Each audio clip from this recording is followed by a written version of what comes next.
This isn't just a podcast, it's a movement. The Middle Ground Mike is fighting for truth and unity. Subscribe now or support us today. Links are in the notes. Stand with us. This is the Middle Ground Mike, where we break down the headlines. Today, Epstein's Hello, everybody. Welcome to the Middle Ground Mike. What if the Epstein files meant to deliver justice aren't doing enough to ensure privacy for the victims? We're going to dive into that tonight. And why did Trump delete the gorilla meme as outraged boil over? Well, because it was the right thing to do. But did that staffer that supposedly posted it pay the price? Let's look into that tonight. Finding the Middle, Monday edition. Congress is peering into all these millions of pages, over the Epstein files. And supposedly so is the Justice Department. Ghislaine Maxwell's 2021 trial exposed a web of grooming and abuse, convicted on 5 counts, sentenced to 20 years, yet her appeals drag on. It's heartbreaking. This Monday mayhem hits hard. Stay with me as we try to honor the victim's pain, but we got to try to seek the truth without hurting people if we can avoid it. Imagine the courage it takes for the survivors to come forward. This is not easy for them, only for the release to be messed up and it possibly expose some of the ones that didn't want to be exposed. Brittany Henderson and Brad Edwards fired off a letter to a federal judge, I believe on February 1st and 2nd. And it says, let me make sure I want to get this right. Thousands of redaction failures. There's unredacted names, apparently graphic images, bank details, emails for nearly 100 victims/survivors. They're calling it no conceivable degree of institutional competence, which means, to me, it sounds like it was rushed because there's a lot of pressure. Lives are being turned upside down over this. Death threats are going to flood in, from people who are obviously have some kind of issue. The trauma that these victims have endured is unimaginable. One minor's name was repeated, I believe, 20 times in just one document. The DOJ scrambled, pulling thousands of these files, blaming technical or human error, just like I said. But, people like Spencer Coogan, he's a representative for victim number 1. On CNN, he said, hey, this is embarrassing. It's a betrayal and it's inexcusable. They're saying the DOJ focused only on female victims, not men or co-conspirators, creating a lopsided shield. Now you got some lawmakers like Moskowitz, Massey, Khanna, and Raskin, they're at the DOJ apparently frequently, from what I'm hearing, in these rooms that are secure, no notes, eyes only on unredacted versions. The January 30th public drop fulfilled the Transparency Act, but with 1 to 3 million pages possibly withheld. In this redaction mess, people aren't going to trust it. They're going to wonder what else is going. Rep Moskowitz called this disgusting, and he's saying there's global conspirators. The victims are in pain. They're getting the threats. The DOJ has now revised the protocols after the damage is done, but to me, this seems like a duh. This shouldn't even have to gone this far. But the damage is done, echoing historical failures where survivors seem to now be sidelined. Ghislaine Maxwell, I believe on February 9th, her virtual deposition from prison, she obviously invoked the Fifth Amendment on crimes, co-conspirators, I believe, and then historical abuses. Maxwell's lawyer, David Marcus, he tried to dangle clemency again, testified to clear Trump and Clinton, get a reduced sentence. Representative Garcia asked, White House cover-up. This ties back to her 2021 trial, but she was indicted in, I believe, June or July of 2020 on 6 counts. The trial lasted from November to December in 2021 in federal court. Prosecutors obviously painted her as Epstein's enabler since the 90s, grooming kids for abuse, 4 victims. Carolyn, she was 14. Jane, she was 14. Abused multiple states. Kate, 16, apparently groomed in London. Annie Farmer, 16, massaged nude. Maxwell's defense, these victims are saying, she's trying to say these victims lied for money. The jury convicted on 5 counts. It was easy for them, on the 29th of December that year. The counts were sex trafficking a minor, transporting minor for sex, 3 conspiracies, and it's one of the, but she was acquitted on 1 enticement count. She was sentenced in June 2022 by Judge Allison Nathan, who called her crimes. Let's wrap some historical context into this. In 1996, Maria Farmer's FBI reports of abuse ignored twice. Heartbreaking delay until 2005 Palm Beach police probe after a 14-year-old's parents reported that Epstein molested at his mansion.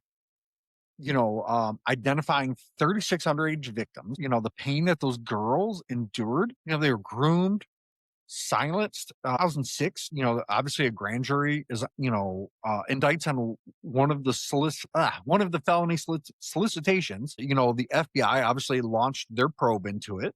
You got the U.S. attorney in Southern Florida, he approved the MPA granting Epstein immunity from all federal charges, plus 4 named co-conspirators and unnamed potential co-conspirators. Epstein pleaded to 2 state charges, soliciting/procuring a minor for prostitution. Served 13 months with work release, 12 hours of office, 6 days a week. Registered sex offender. Controversy exploded from this people.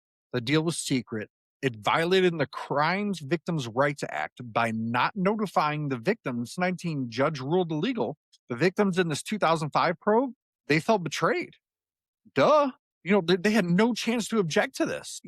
Some people are trying to defend this as a crapshoot, but this was a trial with uncooperative victims, supposedly. Better than state walk free, but it still shouldn't even have been out on work release. But the Miami Herald revealed in 2018 that Acosta met with Epstein's lawyers at Marriott, 70 miles away from where everything went down.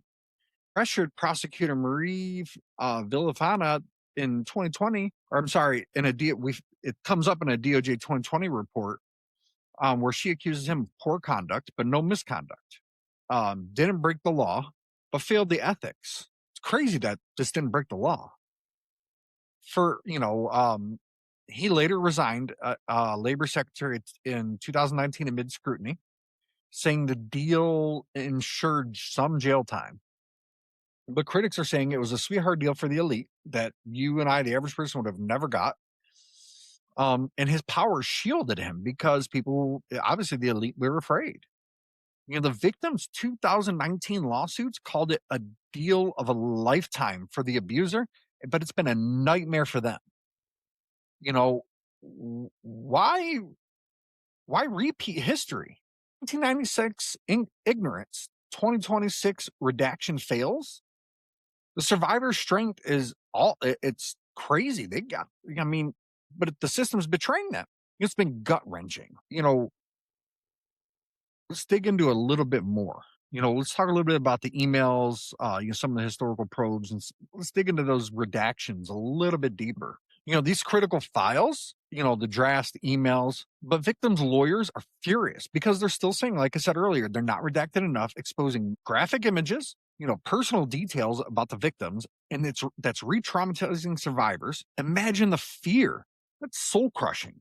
But let's delve with compassion and facts. The key files that we're finding: 2007 draft indictment, 60 counts of abuse. Detailed horrors from the 2005 Palm Beach probe, 60 counts. Somehow he got off. But Acosta's MPA derailed it.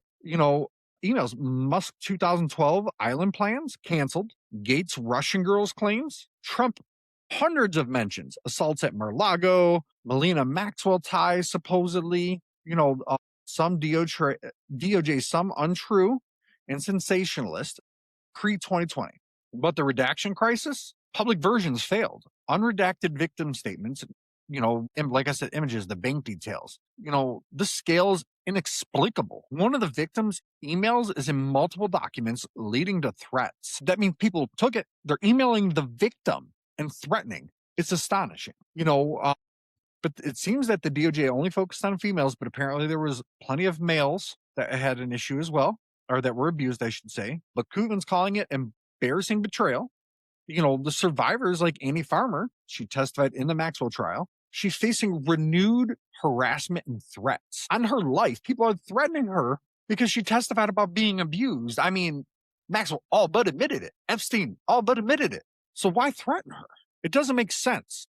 The system promised protection for her. All it's done is deliver failure and pain. But let's kind of look at the historical outrage because it seems to amplify it, you know?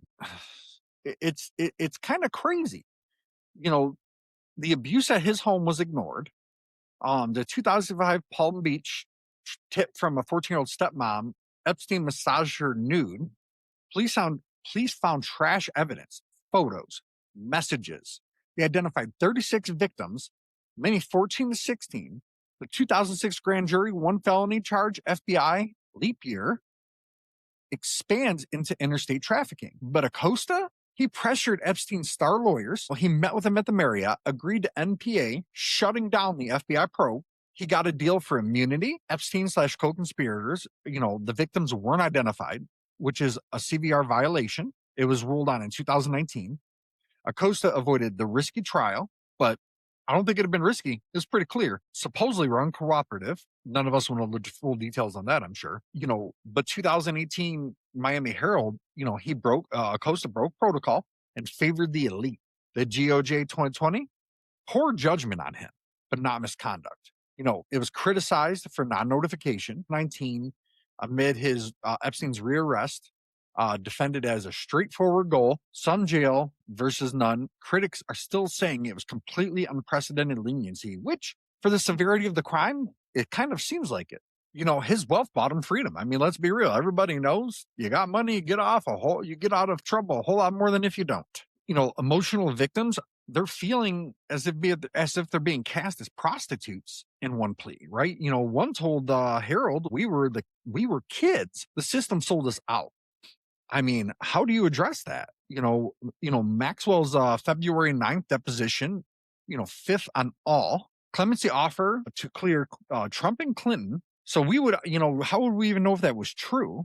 I mean, because to me, taking her word at that, clearing them, is no different than taking Epstein's word on how to judge Donald Trump. You know, the victims' raw testimonies of grooming and abuse, you know, so raw, it's hard to hear them. And we're not going to go into some of those details. If you want to know, go to justice.gov. It's all on there. And the redactions, not enough. And this isn't my opinion. This isn't some cover-up person's opinion. These are the victims' lawyers that are coming out and saying that. You know, apparently Maxwell gave, obviously, her February 9th deposition. You know, some of the victims are fearing more exposure, you know, because things like trial dates are being exposed. You know, Maxwell procured teens for Epstein from 94 to 2004, you know, paid.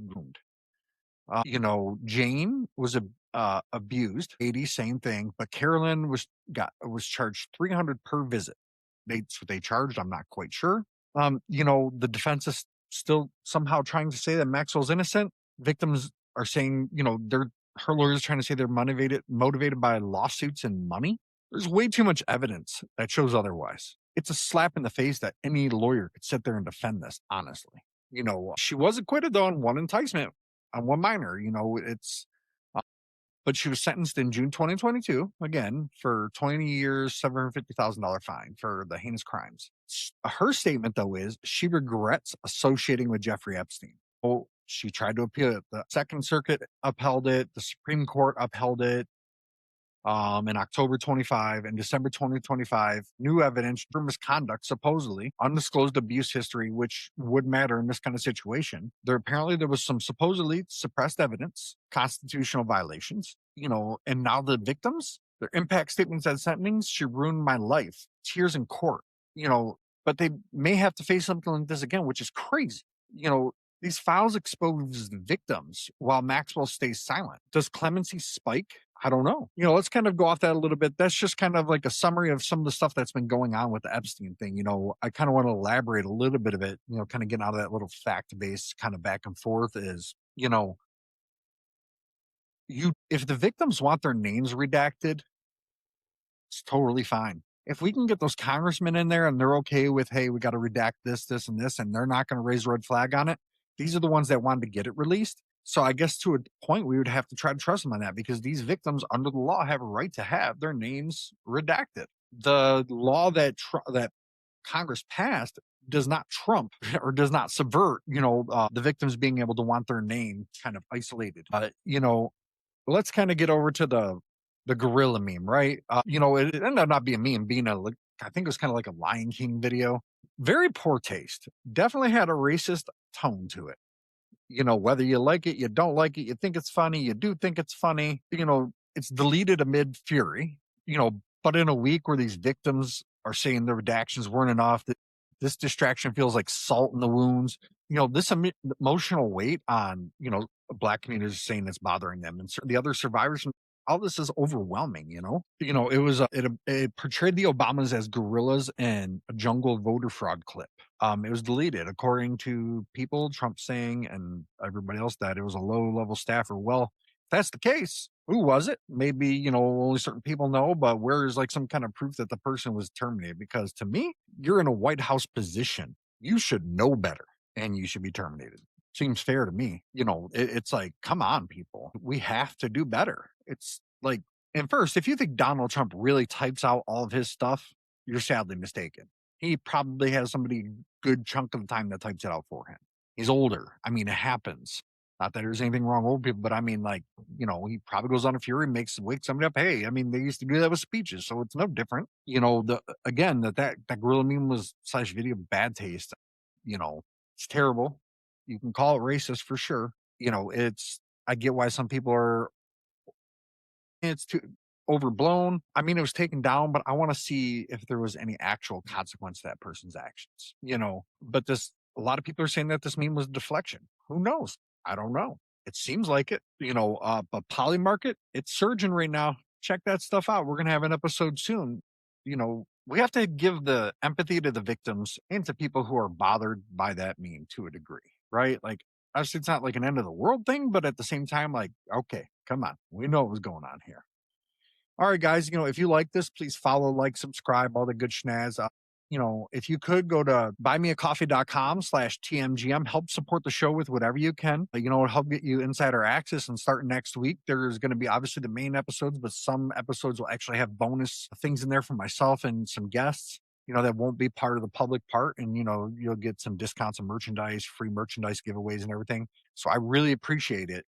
Again, let's have some patience and some empathy for these victims. I get everybody wants to see the files, but those victims, their right to cover their names trumps anything / their rights come first in this aspect, because this is what it was all about them. So them getting protected, priority number one. Okay, everybody, this is Joe from the Middle Ground Mike. Don't forget to check out our new network. It's Middle Ground Productions. Check out our new channels, Raging Michigan Moderates and Fractured Justice True Crime. They both have their inaugural episodes dropping tomorrow. Check it out. They're on all platforms and everything. I appreciate it. Thank you, everybody, and hope you have a good night.